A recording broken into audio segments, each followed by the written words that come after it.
Floricanto.digital presenta.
Se acercaba la Pascua de los judíos y Jesús subió a Jerusalén.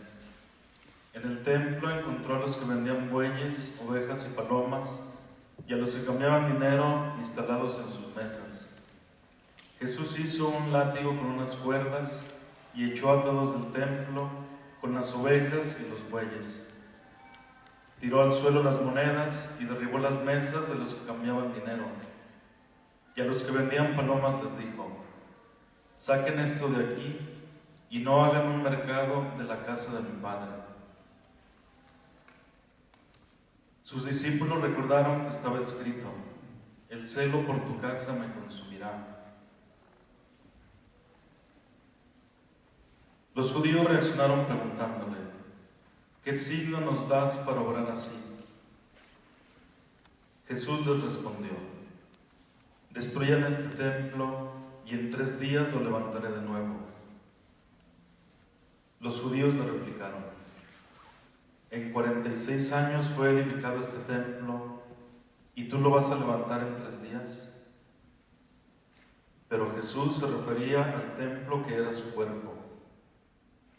Por eso, cuando resucitó de entre los muertos, los discípulos entendieron lo que había dicho y creyeron en la Escritura y en la palabra de Jesús. Palabra del Señor. Señor Jesús.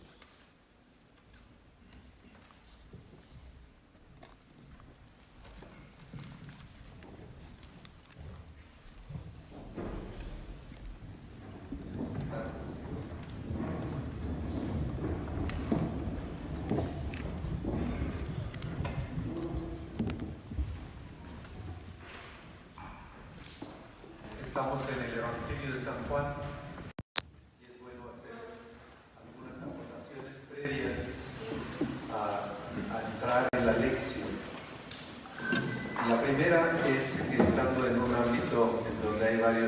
asistas o que están atendiendo la animación bíblica de la pastoral, los que estamos aquí reunidos, quiero expresarles un criterio, inicialmente como una introducción. La lección, como nos lo dice muy bien el Papa Benedicto XVI en la exhortación posinodal, es un camino privilegiado y muy adecuado para la formación del discípulo de Cristo, para la comunidad de discípulos de Cristo.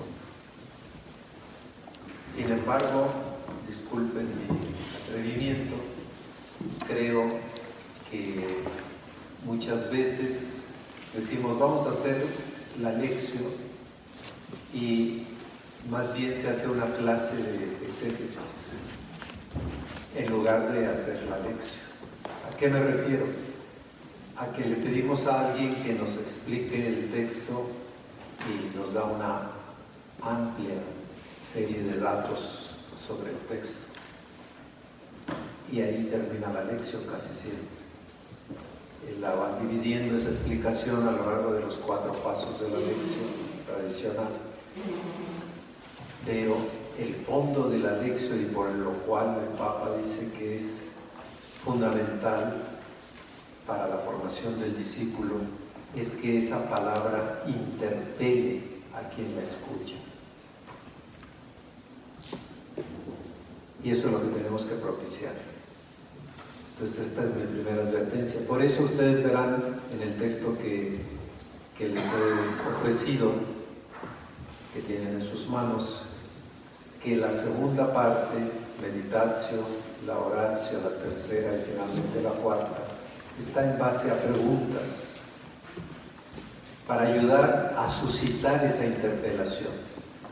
Son simplemente una herramienta. A lo mejor esas preguntas no son las que me van a ayudar a mí a que la palabra me haga esta interlocución conmigo sobre mi vida, mi contexto, o el de mi comunidad, o el de la vida de la iglesia, o el de la vida de nuestra sociedad. Entonces, esos 3 pasos, meditatio, como lo insiste el Papa, es qué me o qué nos dice el texto. Ya no es explicación del texto. Entonces, el primer paso de la lección, como lo vamos a hacer ahí, es ofrecerles elementos del pasaje con el cual se trata de meditar, de que me interpele. Vamos a escucharlo y es lo que les ofrezco, de adentrarnos en la palabra de Dios, en el texto proclamado. Por eso la primera parte tiene el leer, que dice allí, qué dice el texto. Lo divido para que quede más clara la explicación luego del pasaje, en este caso en 2 momentos, y luego pasamos a 3 elementos que nos ayudan siempre a ubicar. El primero, el del contexto, sea dentro del Evangelio o el contexto del pasaje en lo inmediato y posterior del pasaje, o en el conjunto del pensamiento del evangelista. Y luego viene recordar cómo está el pasaje organizado, la estructura del texto, para podernos ubicar mejor con los personajes y con el tema del pasaje. Y finalmente llegar al contenido del texto, algún contenido fuerte que nos interpele. Ya, como les dije, 2, 3 y 4, pues serán momentos de silencio o de compartir con quienes estamos al lado.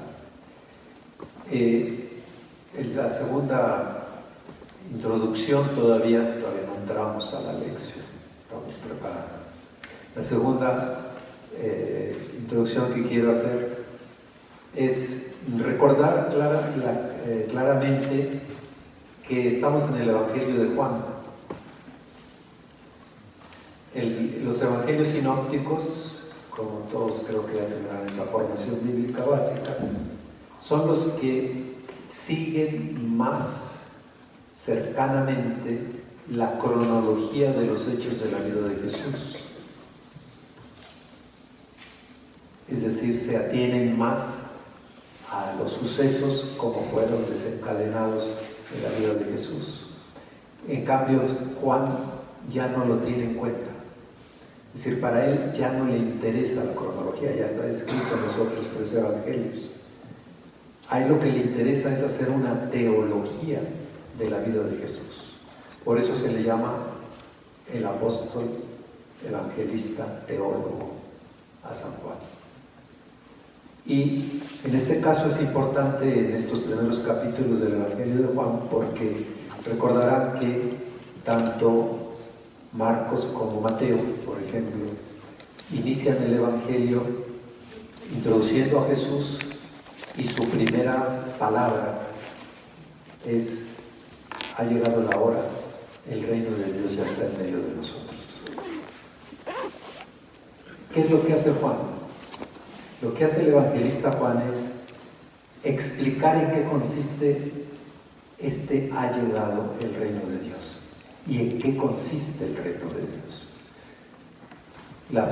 Los evangelios sinópticos lo dicen como probablemente sucedió, es decir, en la persona de Jesús, él proclama que con su llegada llega el reino. Pero no lo explican, sino que lentamente, a través de las enseñanzas, parábolas, acciones de Jesús, sus actitudes, van mostrándolo, cercano, como lo dije, a la cronología de los hechos de Jesús, de la vida de Jesús. En cambio, Juan lo explica y da consistentemente 4 elementos fundamentales de lo que es el reino de Dios. Y estos son, en el capítulo 2, recuerden que en el 1 presenta el prólogo y luego las vocaciones de los primeros discípulos. Pero en el 2, 3 y 4, en estos 3 capítulos, Juan se dedica a mostrarnos en qué consiste el reino de Dios. Las bodas de Caná, que es el texto previo a este que vamos a adentrarnos, es la nueva alianza. Nos dice que es una nueva alianza que generará la alegría que trae pasar de la cotidianidad del agua a la alegría del vino, a la alegría del matrimonio, a la alegría de la fiesta, a la alegría del estar en torno a Jesús y su madre, a la alegría de estar Jesús con sus discípulos. La nueva alianza. Por eso la boda, como lo señalaban los profetas, pues es una figura entre Dios y su pueblo. La nueva alianza es el matrimonio que hace Dios con su pueblo. La novia que rescata, la novia que vuelve a recoger a su pueblo que elegido. El segundo elemento es este que vamos a adentrarnos: un nuevo templo. La presencia de Dios ya no va a estar simplemente en el Sancta Sanctorum, sino va a estar en el Arca de la Alianza y todo lo que significaba, sino va a ser un nuevo templo. Ahorita vamos a entrar en esto, en el texto. Y los otros 2 elementos son el diálogo con Nicodemo y el diálogo con la samaritana. En estos 2 diálogos, Juan nos dice que el reino de Dios consiste en un nuevo nacimiento con Nicodemo, recuerdan. Hay que nacer para vivir del Espíritu. Entonces el reino de Dios implica aprender a vivir de y por Él y conducidos por el Espíritu.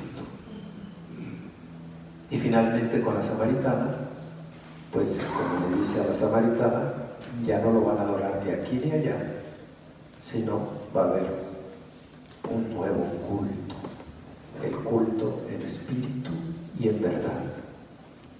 Recuerden estos elementos claves. Eso es lo que dedica Juan. Por otra parte, si ustedes ven la organización que habitualmente ya hacen los grandes comentarios tradicionales del Evangelio de Juan, Juan, el evangelista, ha dividido prácticamente del 1 al 11, y podríamos decir que después del diálogo de la Samaritana hasta el 11, es el ministerio público de Jesús. Pero a partir de la última cena es la preparación de sus discípulos a ser testigos de la pasión, muerte y resurrección de Jesucristo. Entonces, le dedica prácticamente una segunda parte muy amplia a preparar a sus discípulos para que sean testigos y puedan prolongar la presencia del reino de Dios. Recuerdo pues estos elementos rápidamente para adentrarnos en el texto que ahora nos preparamos a escuchar para que nos interprete. Vamos a ponernos de pie para implorar al Espíritu Santo, que es el que nos ayude a descubrir qué es lo que nos quiere decir hoy en su palabra. En nombre del Padre, del Hijo y del Espíritu Santo. Amén. Ven, Espíritu Santo, llena los corazones de tus fieles. Y enciende su fuego de tu amor. Envía el Señor tu Espíritu y todo será renovado. Oremos, oh Dios, que has derramado el Espíritu Santo en nuestros corazones. Concédenos por este mismo Espíritu la verdadera sabiduría y el gozo constante de su consuelo. Te lo pedimos por Jesucristo nuestro Señor. Amén. María, Madre de la Iglesia, podemos sentarnos.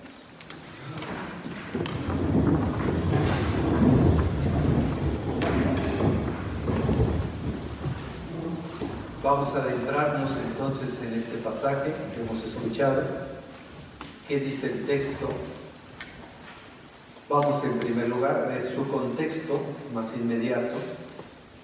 La nueva alianza, la que vimos que decíamos en las bodas de Caná, ofrece Jesús en nombre de su Padre, necesita de un espacio al servicio de la comunidad de creyentes para expresar comunitariamente la respuesta del pueblo, como se verá en la lección sexta, que bueno, debo decir que he preparado 46 lecciones de esta para que el Juan están a su disposición en la Arquidiócesis de Tlalnepantla. Les he dejado esa herencia, el subsidio del Evangelio de Juan, con 46 lecciones. Y en la sexta es sobre el nuevo culto que les decía, sobre el diálogo con la Samaritana, para expresar comunitariamente la respuesta del pueblo, que ya no consistirá en la ofrenda de cosas y objetos para Dios, sino en cumplir la voluntad del Padre. En eso consiste el nuevo culto. Ofrenda de cosas y objetos para Dios pasa ahora a ser ofrenda de cumplir la voluntad del Padre.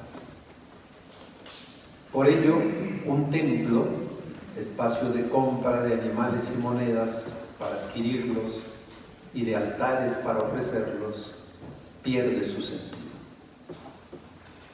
Eso es fundamental para entender este pasaje. El nuevo templo es Jesucristo, y todo aquel que se una a la comunidad de discípulos formará parte de este nuevo templo, ofreciendo su cuerpo y su vida al servicio evangelizador.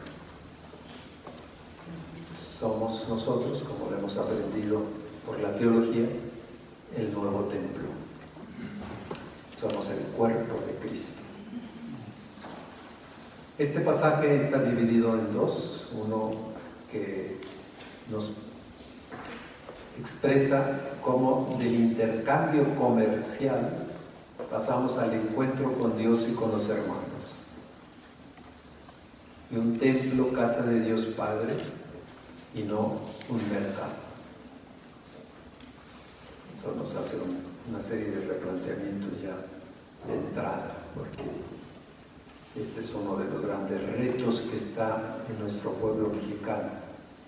Su religiosidad natural y religiosidad de tradiciones cristianas no ha terminado de pasar a una religiosidad que lo lleve a la espiritualidad de ser el cuerpo de Cristo.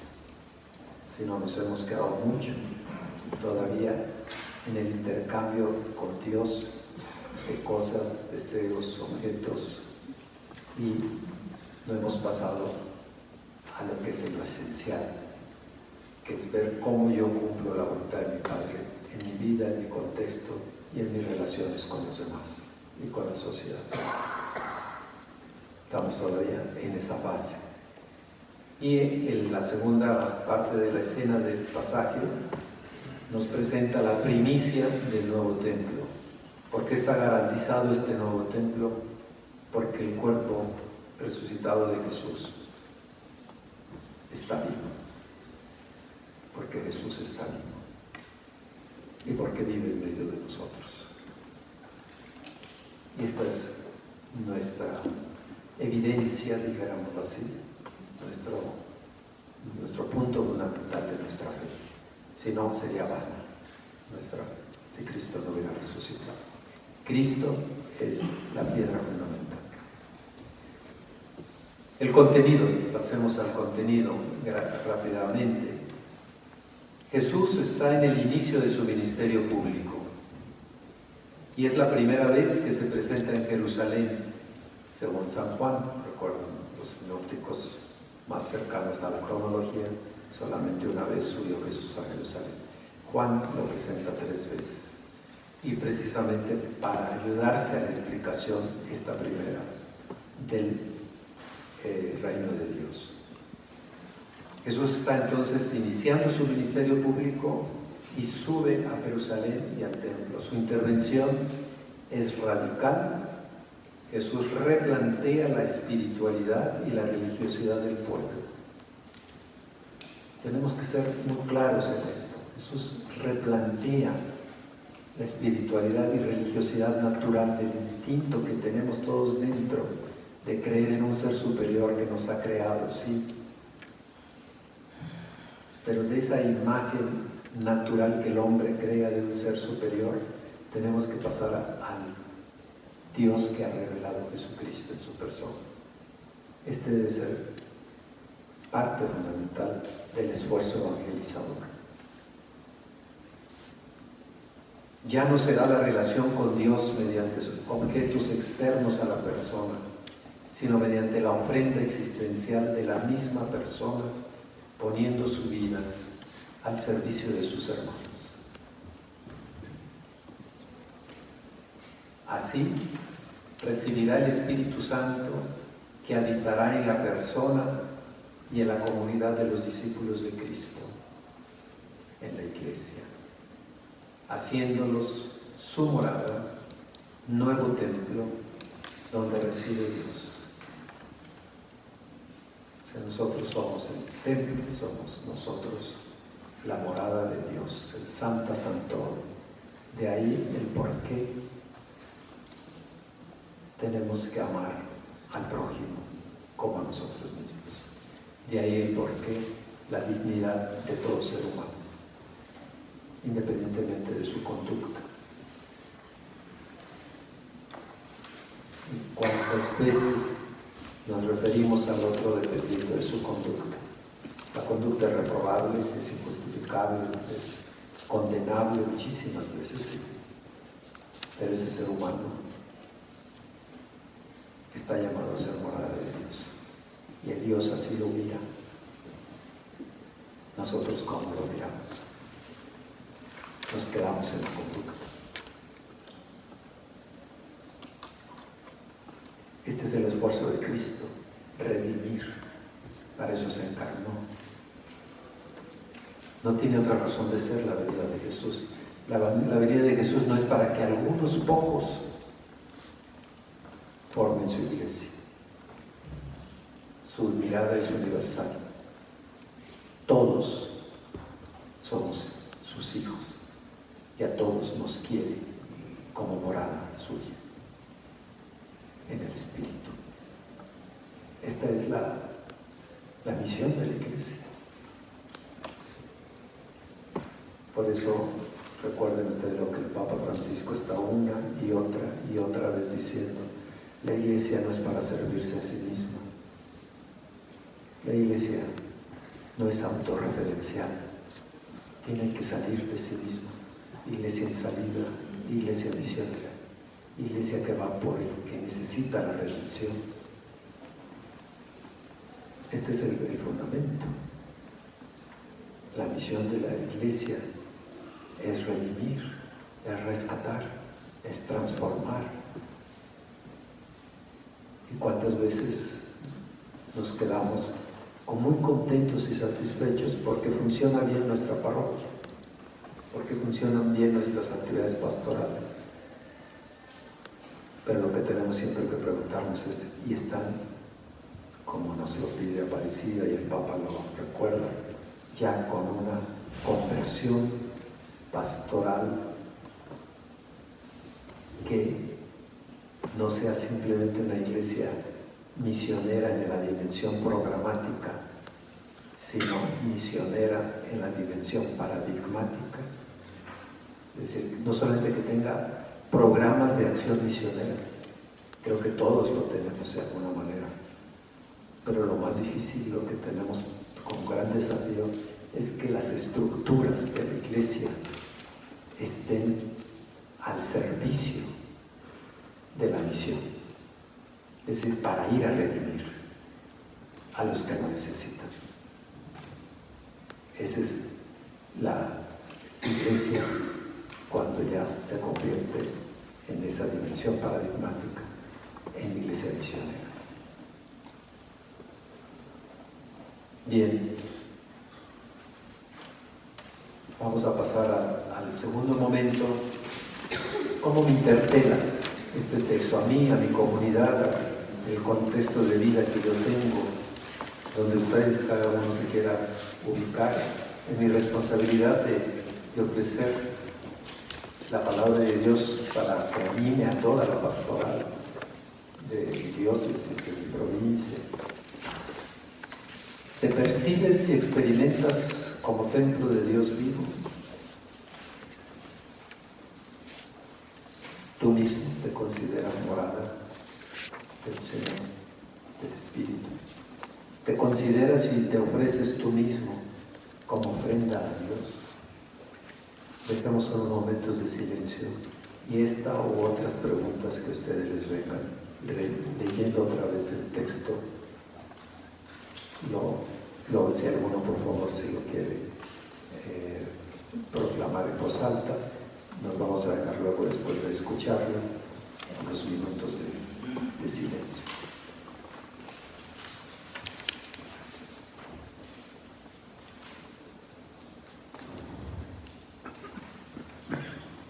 Se acercaba la Pascua de los judíos y Jesús subió a Jerusalén.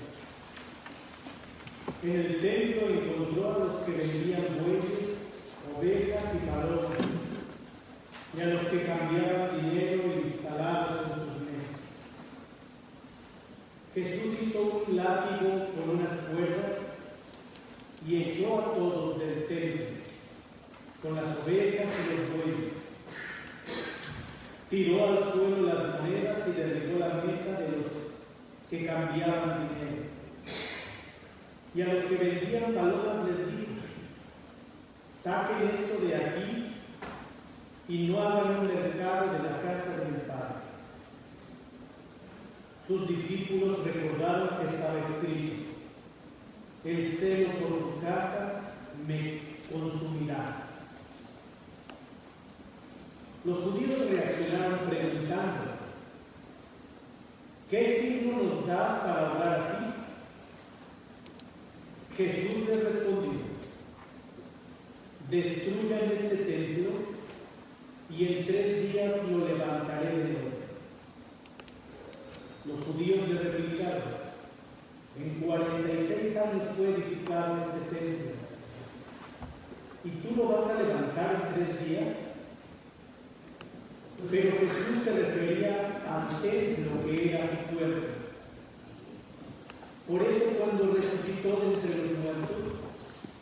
los discípulos entendieron lo que había dicho y creyeron en la Escritura y en la palabra de Jesús.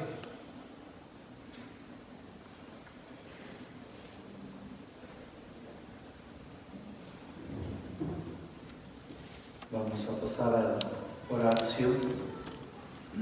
Ahora que algo me ha dicho la palabra de Dios, nos preguntamos, ¿qué me hace decirle a Dios esta palabra?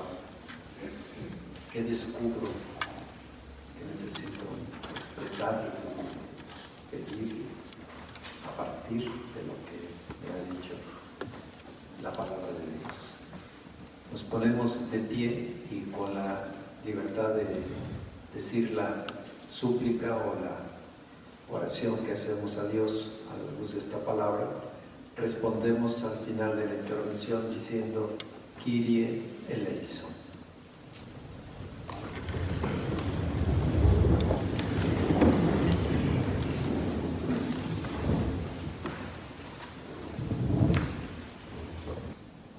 Gracias, Señor Jesús, porque no estás fuera de mí, sino dentro de mí. Y aprende a escuchar eso.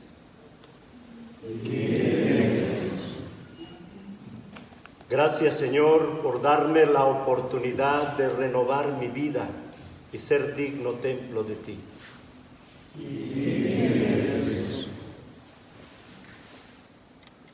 Ven Espíritu Santo, pósate sobre mí para cumplir verdaderamente la voluntad del Padre.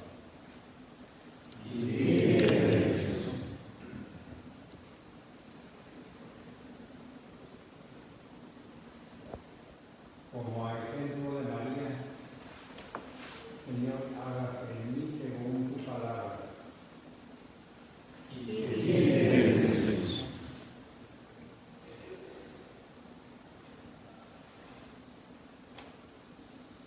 Vamos a pasar al cuarto, nos podemos sentar de nuevo.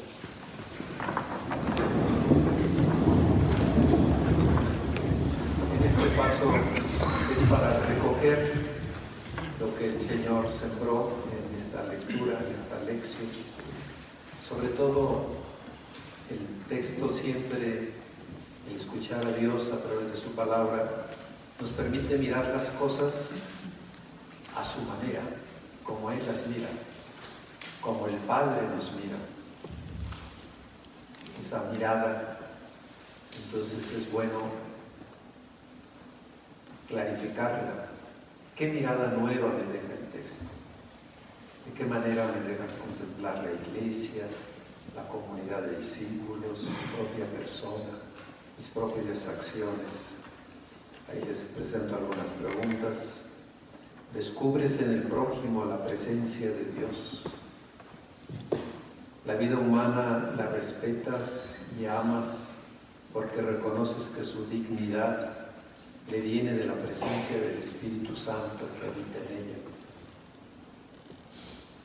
Unos momentos de silencio y vamos a recoger nuestra experiencia, nuestra mirada que nos deja el texto y después compartiremos con el que está a nuestro lado esta mirada.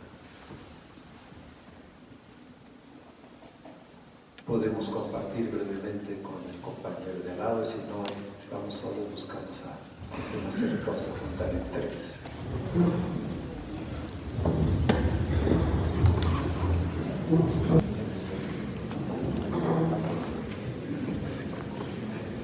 Todos tienen su tiempo. Terminamos nuestra lección, nos ponemos de pie.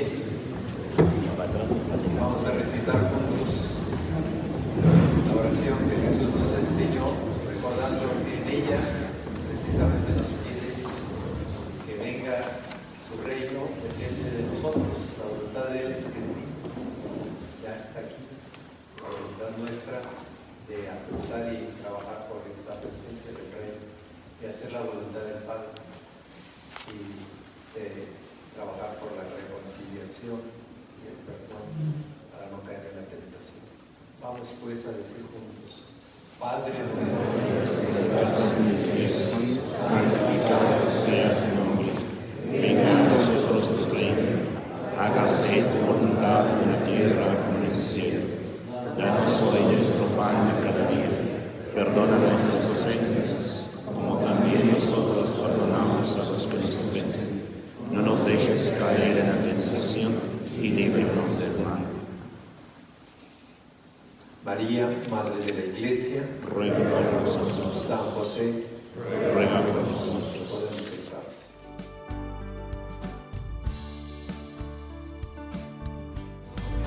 Glorica.